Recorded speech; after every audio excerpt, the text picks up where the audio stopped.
Hi guys, it's Dr. Shah and welcome back to my channel. I'm a family medicine resident and I make videos about life in medicine.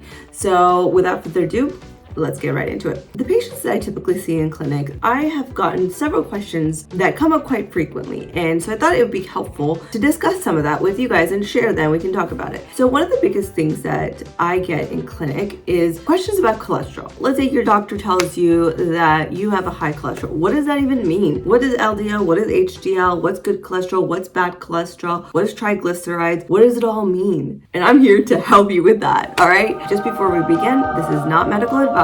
If you have any questions about your medical care, please see your primary care physician, and this is purely and strictly medical education. Now that we got that out of the way, let's get right into it. All right, before we get started, what exactly is cholesterol? All right, we're not going to get too medical and technical, and we'll just discuss it in a way that makes sense. Cholesterol is a substance that is found in your blood, and you actually do need it in order to maintain good degree of health. However, just like everything else, having too much can result in increased risk for other health conditions such as heart attacks, strokes, and multiple other cardiac conditions. The higher the cholesterol that you have, the higher your risk. You need to have the right amount. That goes into our next point. What are the different types of cholesterol? There are two main types of cholesterol that most people have heard of. It is known as LDL, which is known as bad cholesterol, HDL, which is known as good cholesterol. And then when you put your LDL and HDL together, that you get your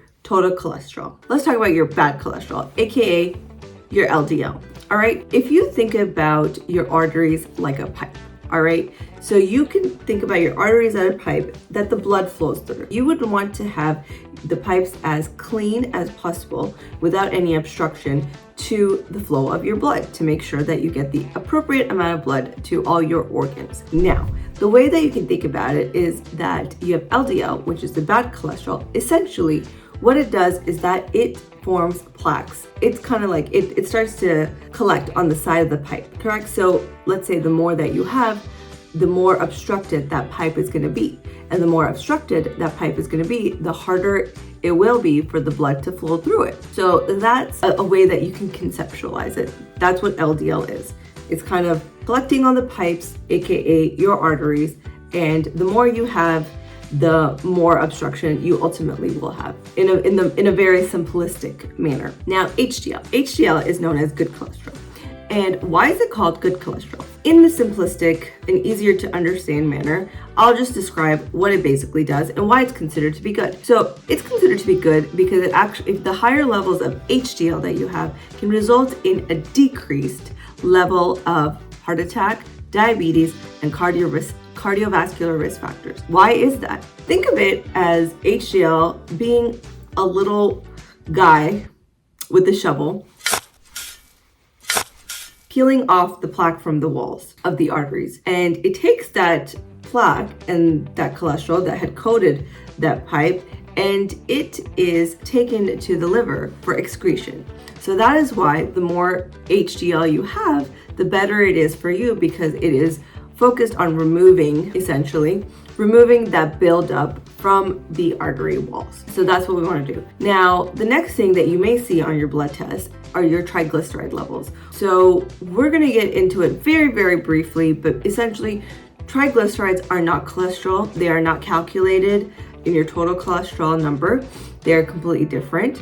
They are essentially just a different type of fat. They're another type, and they often just get measured and they're included in the panel. And studies have shown that having high degree of triglyceride also results in an increased risk of heart attack and stroke. The next question that most people ask is, what should my numbers be?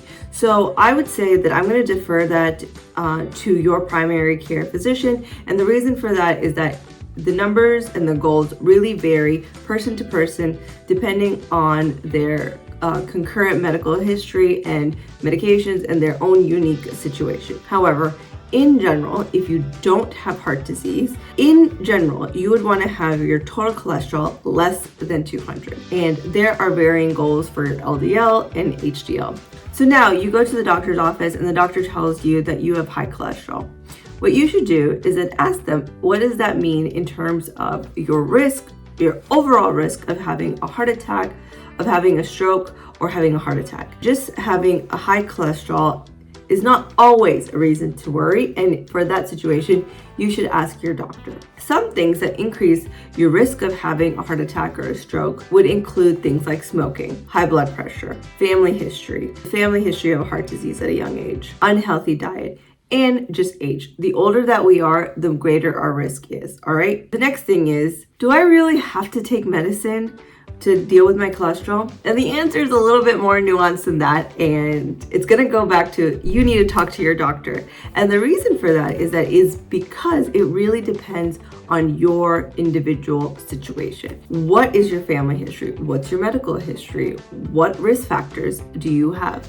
So that decision needs to be made between you and your doctor. I would suggest that if you have questions about whether or not you need to start medication for your high cholesterol, you need to ask your doctor and have that discussion. So I told you need to ask your doctor if you need to have medication. The next feasible question is, can you lower cholesterol without medicine? The answer is, again, not so black and white, but the answer is potentially. And what I mean by that is that you can always optimize and you can always try to lower it and by living a healthier lifestyle, and that will improve your risk factors all over for everything. And that will improve your risk factors in your lifestyle and your overall health. So you should focus on doing that regardless. Certain things that can decrease or have shown to decrease your bad cholesterol or your LDL, it has been things like avoiding red meat, avoiding butter, avoiding cheese, and other food with lots and lots of saturated fats. Those things will drive that LDL up. So if you want to bring it down,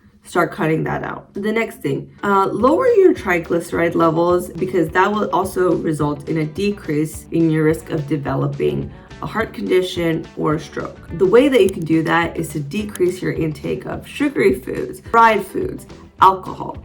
These things will drive up your triglycerides. So if you want to bring them down, start decreasing your intake of them. So now, one of the biggest things, if you are overweight per your height, based on your height, it may help you to lose weight. And again, this is a conversation that you need to have with your doctor and make sure that it is the appropriate choice for you. And if that's something that